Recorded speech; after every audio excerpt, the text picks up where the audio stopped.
Bhagavan has repeatedly said, self is the best guru. While doing self-enquiry, can one petition the formless self for advice or upadesha on one's doubt regarding the path, or submit problems regarding one's life asking for answers, question mark, or even request grace, question mark? Can one talk to the self, question mark? What do you mean by the self? When we use the term the self, this is not about something called the self. This is about ourself. Who am I? There's no self other than ourself. That is, unfortunately, people in English translations, they often translate, this term the self with a capital S is often used.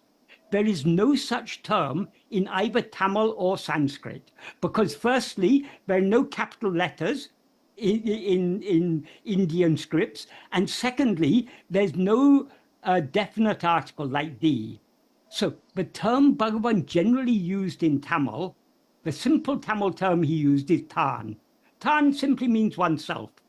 And if we read Bhagavan's teachings carefully, it is very clear in some contexts, when he uses the word Tan, he's referring to ourself as we actually are. And in some context, he's referring to ego. So we need to understand from a context when he's referring to ego, when he's referring to what we actually are. The Sanskrit word Atman also just means oneself.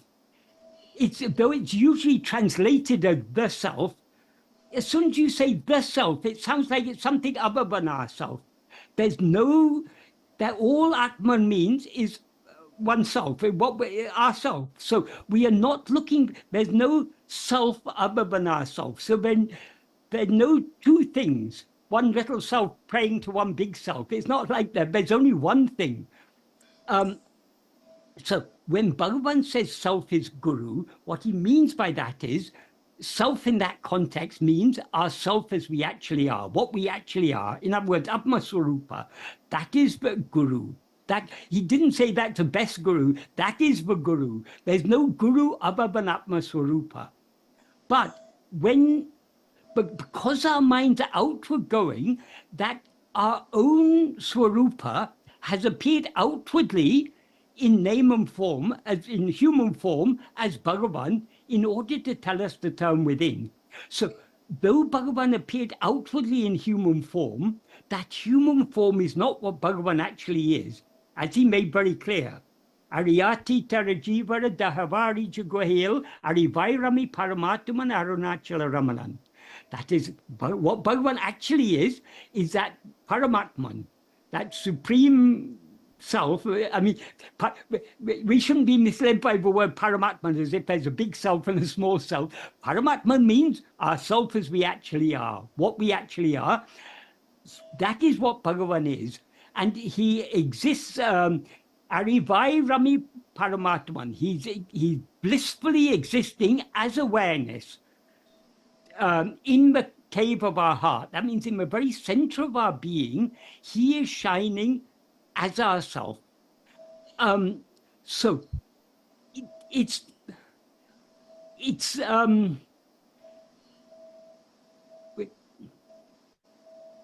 how can we pray to ourselves for clarity? How can we pray to ourselves for guidance? Only by turning our attention within. The more we turn our attention within, the more we thereby subside. And where do we subside? We subside in that awareness that is our own being. That awareness that is our own being is the original source of all clarity. That is the light of pure awareness. So by being self-attentive, we are, so to speak, bathing ourselves in clarity. So the clarity of understanding, not clarity in words, but the deep clarity that is beyond words, we will experience that clarity to the extent to which we turn within. So if you want to pray for guidance, if you want to pray to yourself for guidance, simply turn your attention within and try to keep your attention fixed on yourself. To the extent to which you keep your attention fixed on yourself, you will subside into yourself and be as you actually are. And being as you actually are, that is the true communion with Guru. That is the true satsanga. Because our own sat means being. There's no being other than our own being. So being in our own being, Satbhava Tirithale, as Bhagavan says in verse 9 of Upadesh Undiyya, that is the true satsanga. And that is Sangha with Bhagavan, because Bhagavan is nothing but our own being. Though he appeared outwardly in human form, he said, I am not this body, I am that which is shining in you as I. So we shouldn't think in dualistic terms, as me praying to the self, as if the self is something other than ourself. There's nothing other than ourself for us to pray to. And the best prayer is just meditating with love on our own being. That is the best prayer to Guru. Of course, when our mind comes out, we can then pray. But then, see, when Bhagavan prayed to Arunachala, of course, Bhagavan didn't need to pray anything, because Bhagavan is already, he's Arunachala himself. But to show us the way, he sang Aksharamlai and the other hymns in Stuti Panchakam. If we pay close attention to what he's saying there, superficially, he's praying to an external form, to the form of the hill. But he's constantly emphasizing, but though Arunachala appears externally in the form of the hill, it's always shining in the heart as I.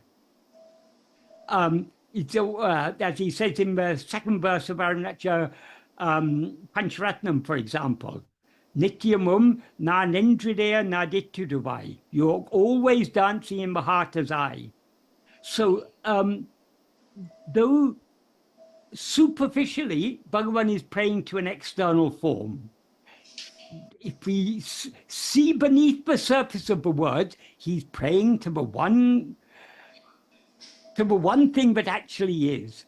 That is, the prayer needs to, our prayer out, that is when, so long as our mind is going outward, we pray to an outward form, but we need to understand that what appears externally in the form of Arunachala or externally in the form of Bhagavan is actually nothing but that which is always shining in our heart as I.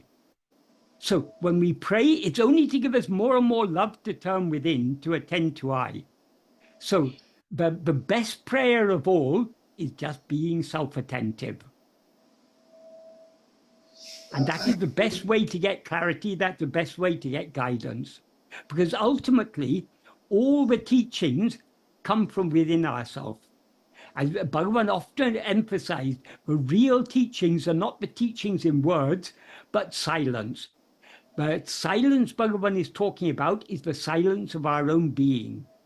But external teachings, the teachings in words, are useful to the extent to which they direct our attention back to ourselves.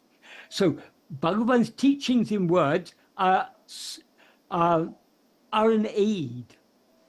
They are directing us back to where the real teachings lie. The real teachings lie in our own heart, as our own being, as I. So that awareness, that fundamental awareness I am, that is Guru, and that is also Guru's teaching.